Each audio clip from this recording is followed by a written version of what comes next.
বাংলাদেশের 3 বারের নির্বাচিত প্রধানমন্ত্রী বীর মুক্তিযোদ্ধা শহীদ রাষ্ট্রপতি জিয়াউর রহমানের স্ত্রী বেগম খালেদা জিয়া আজ এখানে আমাদের মধ্যে উপস্থিত আছেন।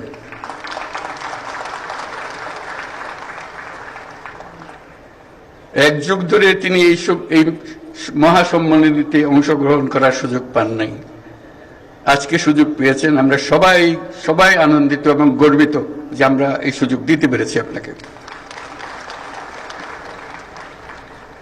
শারীরিক অসুস্থতা সত্ত্বেও এই বিশেষ দিবসে সবার সঙ্গে শরীক হওয়ার জন্য আপনাকে আবারও ধন্যবাদ।